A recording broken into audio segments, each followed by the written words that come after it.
最近在美国社交媒体上盛传一个耸人听闻，美国缅因州与加拿大边境集结了数万中国军队，更有人妄称解放军在该州遭到轰炸，而且还有人把上周在密歇根州坠毁的一架 F-16战机联系到是被中国击落的。然而这一个荒谬的离谱的言论竟然在美国多个社交媒体上疯传，引发恐慌。在近日，美国网站黑暗哨所刊文称，缅因州的小地震其实是中国士兵遭到轰炸，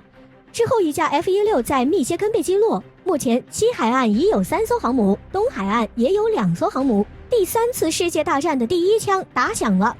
网站还表示，美国境内开始大规模部队物资流动，美国民众已经准备枪支弹药，准备抵御。这种漏洞百出的谣言竟然在美国社交媒体上大肆传播，美国又怎么能允许这种负面谣言进一步发酵呢？美国陆军时报也赶紧澄清，首先加拿大境内并没有中国军队，其次 F-16是在训练任务中坠毁，最后缅因州并非因为轰炸，而是发生了小地震。对此，前美海军上校戴夫拉潘表示，这属于信息战，这些阴谋论会让人民逐渐缺乏信任感。与之观点相同的美国退役陆军上校加西亚也表示，这种真正的危险在于它会让人们怀疑究竟什么是真相，也越来越难辨别什么是真相。事实上，这种低级谣言竟然在一个发达国家的很多民众相信，实在令人不可思议，甚至怀疑有些美国人是不是以为中国位于美加边境。此前美国曾有一档街头节目用世界地图认国家，有美国民众指着中国说这是苏联，还有人指着澳大利亚说这是非洲，更离谱的是还有美国人指着美国说这是非洲。就连英国总统特朗普还曾和莫迪说，别担心，中国和印度不接壤。事实上，尤其是自疫情开始，西方反制乱象彻底暴露了，从拒绝戴口罩向病毒示威，到焚烧5G 基站以阻隔病毒传播，从牧师在电视台上公开诅咒病毒，到特朗普宣传喝消毒水等，这一系列在我们看来很反智的行为却接连在西方上演。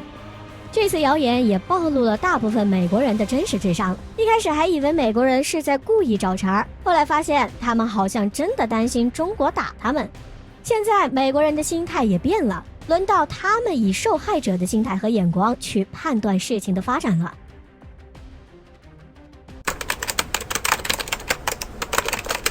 前不久，印度媒体《今日新闻时报》报道称，在所谓的拉达克地区持续对峙冲突中，印军队正考虑调整130万印军的部署，力求能够在中印和印巴2条战线具备作战能力。不过，这次作战部署的天平主要是向印巴边境倾斜。而最近，印军选择了一个特殊的日子在西部边境开火，这一下又惹下什么大麻烦？据印度国防新闻12月17号报道，印度总理莫迪在新德里的国家战争纪念馆缅怀1971年印巴战争中丧失的印度士兵，还举办了盛大的仪式。而在当天，印度边防部队在凌晨枪杀了2名武装分子，但真正的麻烦还在后面。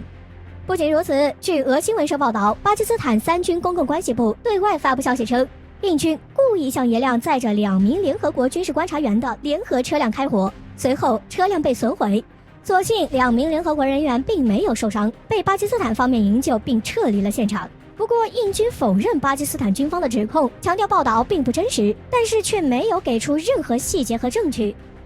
一般情况下，联合国车辆样式比较独特，还有清晰可见的标识，即使在很远处也能轻易辨识这类车辆，不是故意的，说得过去。对此，巴方伊夫迪哈尔少将指责印度这次袭击行动即违反国际法。印军的枪口不仅针对印巴实控线的无辜平民，还对准了联合国维和人员，而后果可能很危险。尤其是如果这2位维和人员是英法德美的，那就麻烦了。巴基斯坦很可能联合这些国家在联会上提议对印度进行多方制裁。更何况，美国早就想就印度购买 S-400防空系统这件事儿，对印度进行严厉制裁。此外，一个如此无视国际法则的国家，入场路更加是妄想了。事实上印士兵连联合国车辆都敢攻击，美国都没这么干过。如此膨胀，除了印度人天生的自信，还和西方的纵容有很大的关系。在很多国际事务上，美、英、法、俄对印度的态度都过度纵容，即使印度多次扩张吞并邻国领土，研制核武器等，都没有遭到国际社会的惩罚。很多人不知道，其实有个冷知识，即使印度是继美国之后2战后发动战争最多的国家，几乎和周边所有国家都发生了战争，但在今年，印度竟然膨胀到忘记1962年的耻辱，再次向中印边境挑衅。如果印军还敢挑衅，很可能不止2舰作战。曾被欺负的邻国蠢蠢欲动，那就等着被再次收拾吧。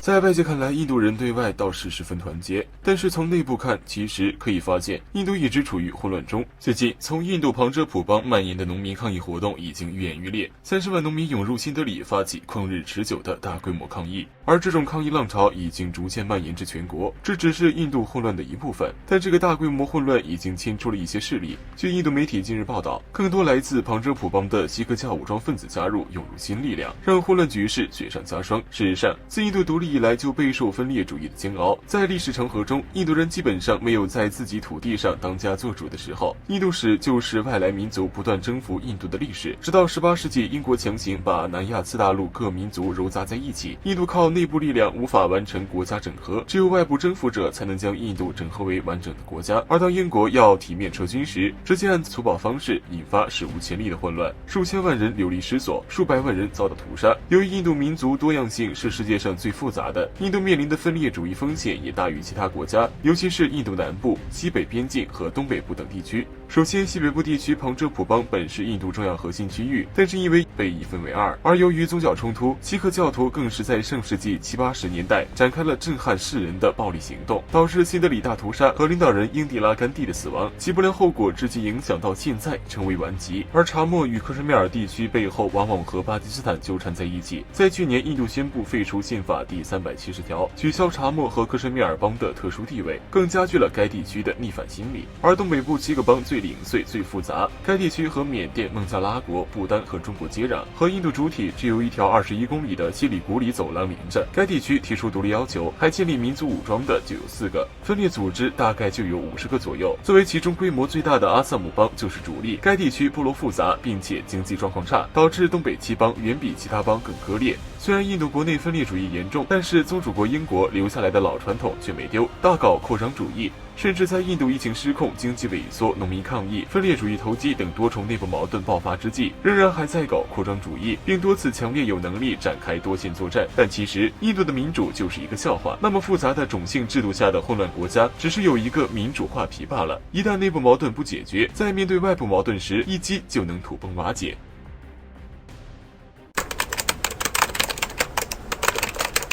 也就在100年前，英、法、美、日、德等8国联军在这块古老的土地上无恶不作。然而100年后的今天，新的8国联军准备再次集结。在美国重返印太战略下，美日印澳已经在西太准备好了架势，这在意料之中。但是在万里之外的欧洲老牌国家英国、法国和德国竟然也要来淌浑水，但8国联军还未来得及集结西太，就已经率先溃散了。前段时间，据多家媒体报道称，最早在2021年初，英国的伊丽莎白女王号航母将被派往西太地区，并长期部署在日本军事基地内。在几乎的同一时间段，法国也将派遣军舰和日本、美国在无人小岛上举行夺岛军演。法国海军参谋长范迪尔甚至毫不忌讳地叫嚣，这是给中国的一个信号。但令人诧异的是，一向相对中立谨慎的德国，向来在国际事务上只喊口号不出力，这次却破天荒要向印太出动军舰，十分罕见。德国国防部长卡伦鲍尔表示，将计划近期向印太地区出动1艘护卫舰，甚至比英法都要早。日媒将其解读为德国加入俄华联盟的信号。综上消息，8国联军似乎已经蓄势待发，但是还没来得及齐聚太平洋，一些正在摧毁西方社会的事儿正在发生。在12月19号，世界卫生组织表示，在英国发现一种新冠病毒新变种，传染性比普通新冠病毒要高70%。当天，英国宣布新冠疫情防控级别提升到第4级，将采取更严格的禁足措施。而英国卫生大臣汉考克则坦言，该国发现的新冠病毒新毒株已经失去控制。然而就在这种情况下，有大量英国民众上演大逃离，为了过圣诞，很可能成为新冠病毒大传染的又一途径。就这还要派航母来西太？至于法国总统马克龙已经确诊感染上了新冠病毒。而在他确诊前，还参加了欧盟峰会，有多位欧盟领导人和欧洲多国领袖近距离谈话。事实上，在他确诊前就已经有多位欧洲国家领导人中招，还有不少现任部长、议长也陆续确诊。这也直接反映了欧洲疫情有多严重，就连沉稳的德国总理默克尔都满眼泪水，恳求民众保持警惕。而美国更是人间地狱。美国疾控中心最新数据显示，18号全美报告新增新冠病例超40万例，达40万3359例，创下单日新增病例最高纪录。而且还没到圣诞节，高峰纪录可能被刷新。西方国家之所以疫情如此严重，最主要原因还是西方各国当局对疫情的漠视，导致可能的天灾酿成了人祸。西方宣扬的所谓民主和自由的理念，让西方正在自己杀自己。